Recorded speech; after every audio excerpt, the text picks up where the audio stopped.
ಕನ್ನಡತಿ ಗೃಹಿಣಿ ಕೈ ರುಚಿಗೆ ಸ್ವಾಗತ. ಎಲ್ಲರಿಗೂ ನಮಸ್ಕಾರ. ನಾನು ಒಂದು ಬೌಲು ಗೋಧಿ ಹಿಟ್ಟು ತಗೊಳ್ತಾ ಇದ್ದೀನಿ.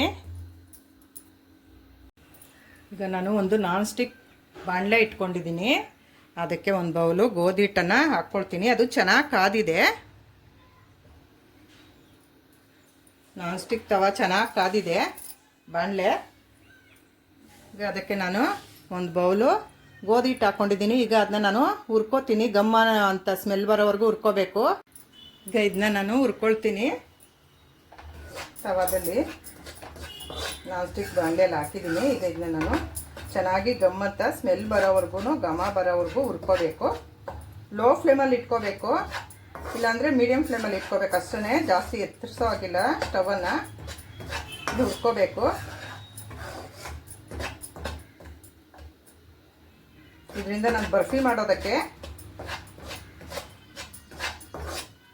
ಗೋಧಿ ಹಿಟ್ಟಿಂದ ನಾನು ಬರ್ಫಿ ಮಾಡ್ತೀನಿ. ಕಾಯಿ ಹಾಲು ತೆಗೆದು ಇದನ್ನು ಗಮ್ ಅಂತ ಹುರ್ಕೋಬೇಕು ಘಮ ಬರೋವರೆಗೂ. ಹೀಗೆ ಕೈ ಆಡಿಸ್ತಾನೆ ಇರಬೇಕು. ಮರೆಯದೆ subscribe, like, share and comment ಮಾಡಿ. ಬೆಲ್ ಬಟನ್ ಪ್ರೆಸ್ ಮಾಡಿ. ಆಗ ಎಲ್ಲ ವಿಡಿಯೋಗಳು ಮೊದಲಿಗೆ ಬರುತ್ತೆ. ನೀವು ಎಲ್ಲ ವಿಡಿಯೋಗಳನ್ನು ನೋಡಬಹುದು. ಹೀಗೆ ಸಪೋರ್ಟ್ ಮಾಡ್ತಾಯಿರಿ.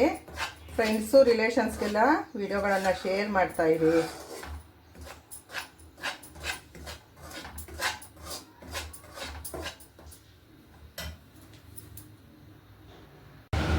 ಈಗ ನೋಡಿ, ಇದು ಕಲರ್ ಚೇಂಜ್ ಆಗಿದೆ. ಈಗ ಇದು ಕರೆಕ್ಟಾಗಿ ಆಗಿದೆ. ಈಗ ಇದು ಇಷ್ಟಾದರೆ ಆಯಿತು.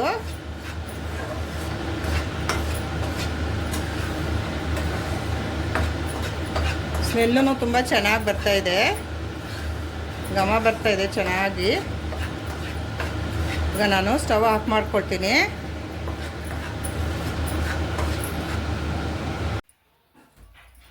ಹುರಿದಿರೋಂಥ ಗೋಧಿ ಹಿಟ್ಟನ್ನು ಒಂದು ತಟ್ಟೆಗೆ ಟ್ರಾನ್ಸ್ಫರ್ ಮಾಡ್ಕೊಳ್ತಾ ಇದ್ದೀನಿ. ಎಲ್ಲ ಇದಕ್ಕೆ ಹಾಕ್ಕೊಳ್ತೀನಿ.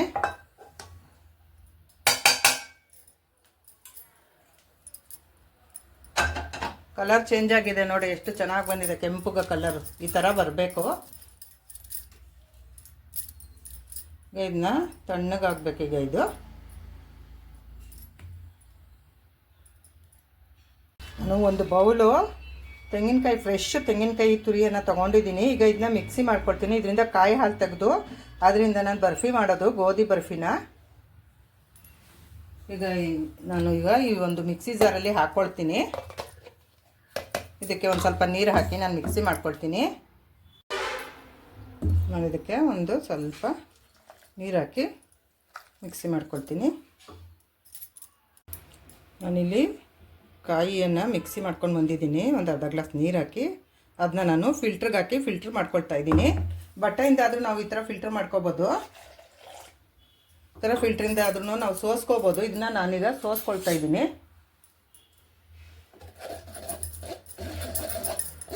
ಇದರಿಂದ ನಾನು ಒಟ್ಟು ಒಂದೆರಡು ಬೌಲು ಹಾಲು ತೆಕ್ಕೊಳ್ತೀನಿ. ಈಗ ಇದನ್ನ ಇನ್ನೊಂದು ಸರ್ತಿ ಮಿಕ್ಸಿ ಮಾಡ್ಕೊಳ್ತೀನಿ ನಾನು.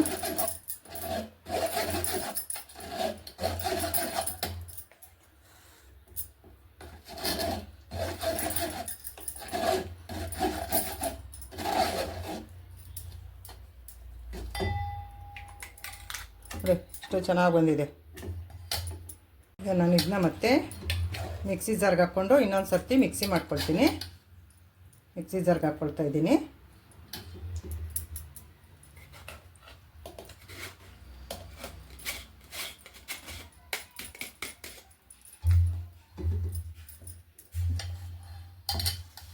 ಈಗ ಇದನ್ನ ಮಿಕ್ಸಿ ಜಾರ್ಗೆ ಹಾಕ್ಕೊಂಡಿದ್ದೀನಿ. ಒಂಚೂರು ನೀರು ಹಾಕ್ಕೊಂಡು ಮಿಕ್ಸಿ ಮಾಡ್ಕೊಳ್ತೀನಿ. ನಾನೀಗ ಇನ್ನೊಂದು ಸಲ ಮಿಕ್ಸಿ ಮಾಡ್ಕೊಂಡು ಬಂದಿದ್ದೀನಿ. ಅದನ್ನ ಫಿಲ್ಟ್ರ್ ಮಾಡ್ಕೊತೀನಿ, ಸೋಸ್ಕೊಳ್ತೀನಿ.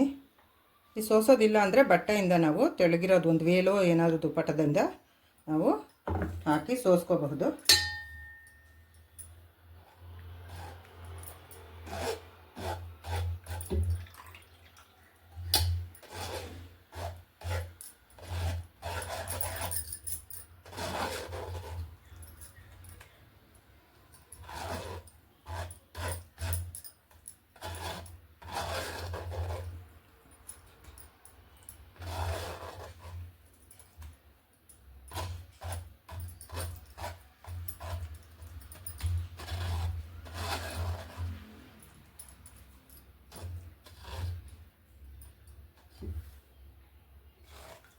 ಈಗ ಇದು ಆಗಿದೆ. ಇಷ್ಟಾದರೆ ಆಯಿತು. ನಮ್ಗೆ ಬೇಕಾಗೋಷ್ಟು ಹಾಲು ಬಂದಿದೆ. ನಾನು ನೋಡ್ತೀನಿ ಹಾಲು ಎಷ್ಟಾಗಿದೆ ಅಂತ.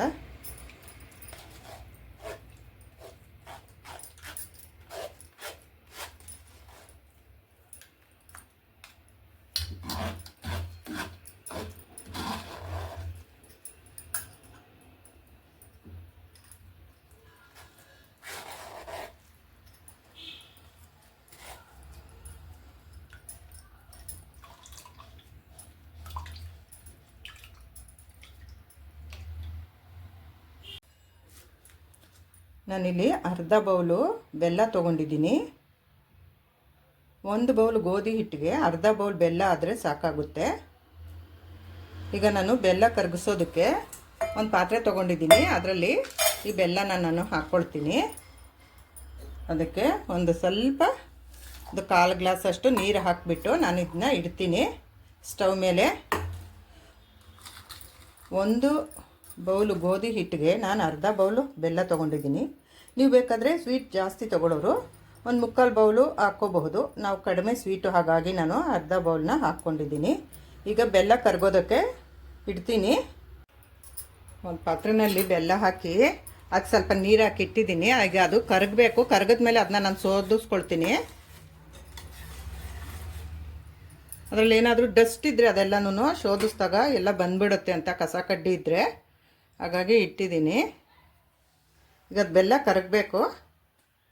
ನಾನು ಬಾಣಲೆ ತೊಗೊಂಡಿದ್ದೀನಿ.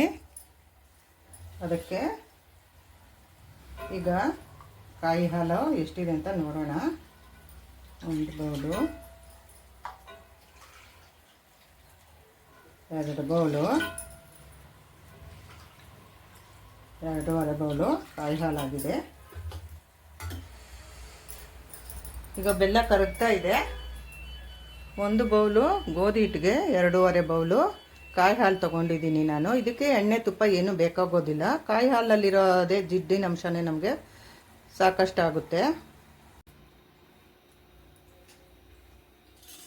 ಈಗ ಬೆಲ್ಲ ಕರಗಿದೆ. ಇದು ಅಂಟೇನು ಬಂದಿಲ್ಲ. ನಮಗೇನು ಅಂಟೋದು ಪಾಕ ಅದೆಲ್ಲ ಏನೂ ಬೇಕಾಗೋದಿಲ್ಲ. ಈಗ ಅದನ್ನ ನಾನು ಈ ಕಾಯಿ ಹಾಲು ಜೊತೆ ಶೋಧಿಸ್ಕೊಳ್ತಾ ಇದ್ದೀನಿ. ಸಾಕು ಇಷ್ಟ ಆದರೆ.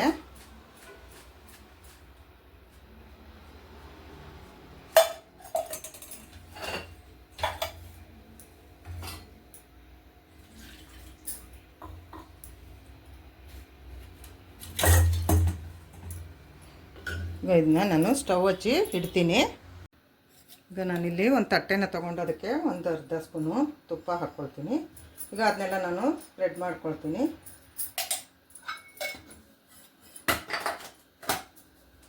ಥರ ಕೈಯಿಂದ ನಾವು ಎಲ್ಲ ಚೆನ್ನಾಗಿ ಸ್ಪ್ರೆಡ್ ಮಾಡ್ಕೊಳ್ಬೇಕು. ತುಪ್ಪನ ಎಲ್ಲ ಕಡೆ ಸೋರಿಟ್ಕೊಳ್ಬೇಕು. ಈಗ ಇದು ಆಗಿದೆ. ಸ್ಟವ್ ಹಚ್ಚಿ ಕಾಯಿ ಹಾಲು ಬೆಲ್ಲ ಹಾಕಿ ಮಿಕ್ಸ್ ಮಾಡಿ ಇಟ್ಟಿದ್ನಲ್ಲ ಅದನ್ನ ಇಟ್ಕೊಂಡಿದ್ದೀನಿ. ಹೀಗೆ ಅದು ಕಾಯಬೇಕು. ಅದು ಚೆನ್ನಾಗಿ ಕಾಯಬೇಕು.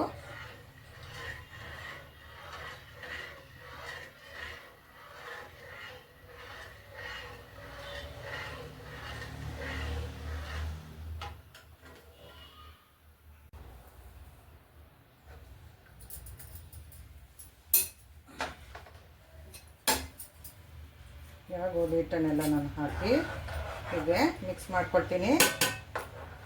ಚೆನ್ನಾಗಿ ಮಿಕ್ಸ್ ಮಾಡ್ಕೊಳ್ತೀನಿ ಗಂಟಿಲ್ದಂತೆ. ಇದನ್ನೆಲ್ಲ ಮಿಕ್ಸ್ ಮಾಡ್ಕೋಬೇಕು. ನಾವು ಚೆನ್ನಾಗಿ ಮಿಕ್ಸ್ ಮಾಡ್ಕೋಬೇಕು.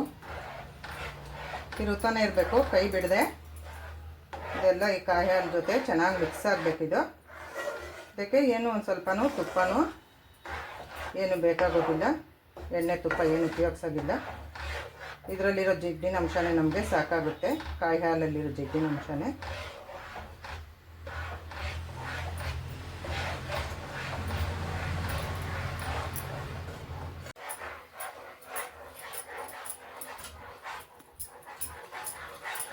ಈಗ ಮಿಕ್ಸ್ ಮಾಡ್ತಾ ಇದ್ದೀನಿ ಎಲ್ಲನೂ. ಗೋಧಿ ಎಲ್ಲ ಚೆನ್ನಾಗಿ ಮಿಕ್ಸ್ ಆಗಿದೆ. ಈಗ ಕೈ ಬಿಡದೆ ನಾವು ಇದನ್ನ ಮಿಕ್ಸ್ ಮಾಡ್ಕೊತಾ ಇರಬೇಕು, ತಿರ್ಕೋತಾ ಇರಬೇಕು.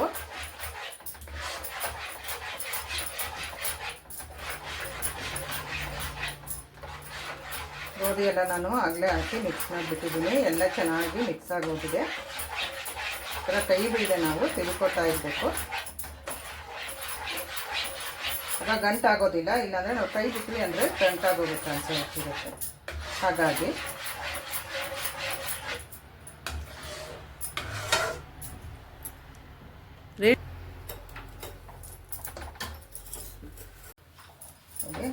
ಇಷ್ಟು ಚೆನ್ನಾಗಿ ಬರ್ತಾಯಿದೆ. ಎಲ್ಲ ತಳ ಬಿಟ್ಕೊಂಡು ಬರ್ತಾಯಿದೆ.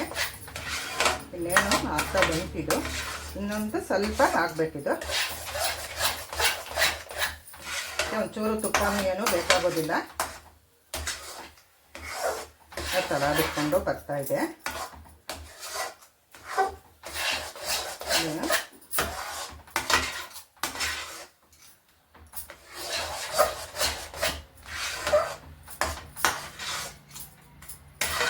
ಒಂದು 8-10 ನಿಮಿಷದಲ್ಲಿ ಇದು ರೆಡಿಯಾಗಿ ಹೋಗುತ್ತೆ. ಸ್ಟವ್ ಮೇಲೆ ಇಟ್ಮೇಲೆ ತುಂಬ ಹೊತ್ತೇನು ಟೈಮ್ ತಗೊಳ್ಳೋದಿಲ್ಲ ಇದು.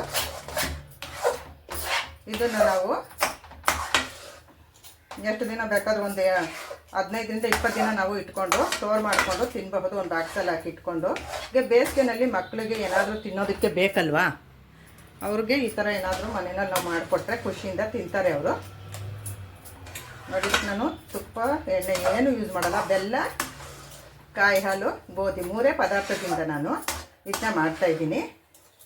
ಎಲ್ಲ ತಲಾ ಬಿಟ್ಕೊಂಡು ತುಂಬ ಚೆನ್ನಾಗಿ ಬಂದಿದೆ.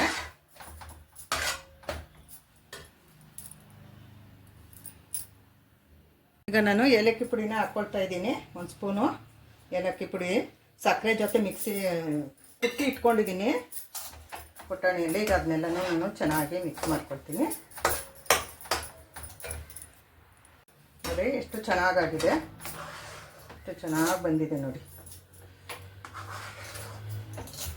ತುಂಬ ಚೆನ್ನಾಗಿ ಬಂದಿದೆ ಇದು ನೋಡಿ. ಹೀಗೆ ತಳ ಬಿಟ್ಕೊಂಡು ಬರಬೇಕು.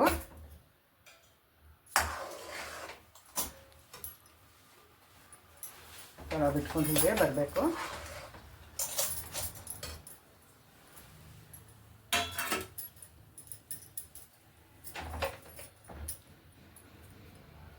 ನೋಡಿ, ಈಗ ಇದು ಎಷ್ಟು ಚೆನ್ನಾಗಿ ತಳ ಬಿಟ್ಟು ಬಂದಿದೆ.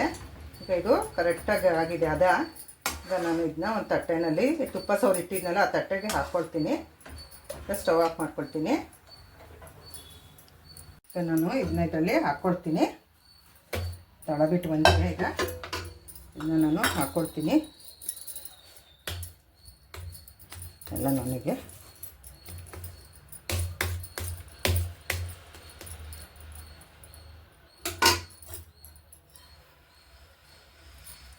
ಗೋಡಂಬಿನ, ಬಾದಾಮಿನ ನಾನು ಸಣ್ಣದಾಗಿ ಪೀಸ್ ಮಾಡಿ ಇಟ್ಕೊಂಡಿರೋದು. ಇದನ್ನ ನಾನು ಎಲ್ಲ ಕಡೆ ಹಾಕ್ಕೊಳ್ತೀನಿ.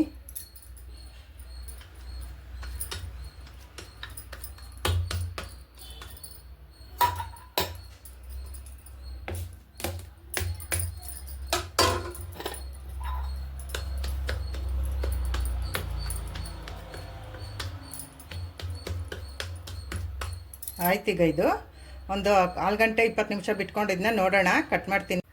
ಬರ್ಫಿ ನೋಡಿ ಎಷ್ಟು ಚೆನ್ನಾಗಿ ಬಂದಿದೆ. ಗೋಧಿ ಮತ್ತು ಕಾಯಿ ಹಾಲಿಂದ ಮಾಡಿರೋಂತಹ ಬರ್ಫಿ ಇದು. ಈಗ ನಾನು ಇದನ್ನ ಕಟ್ ಮಾಡ್ಕೊಳ್ತೀನಿ.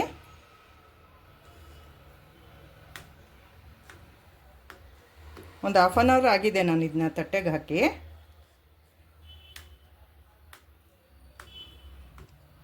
ನೋಡಿ ಎಷ್ಟು ಸಾಫ್ಟಾಗಿ ಎಷ್ಟು ಚೆನ್ನಾಗಿ ಬಂದಿದೆ ಬರ್ಫಿಗಳು. ನೀವೇ ನೋಡ್ತಾ ಇದ್ದೀರಾ.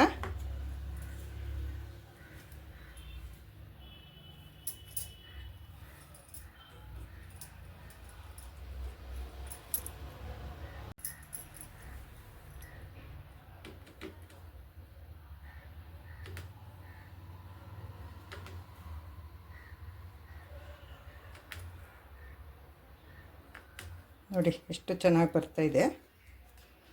ತುಂಬಾ ಸಾಫ್ಟಾಗಿ ಬಂದಿದೆ ಬರ್ಫಿ. ನೋಡಿ ಎಷ್ಟು ಚೆನ್ನಾಗಿ ಬರ್ತಾಯಿದೆ ಬರ್ಫಿ.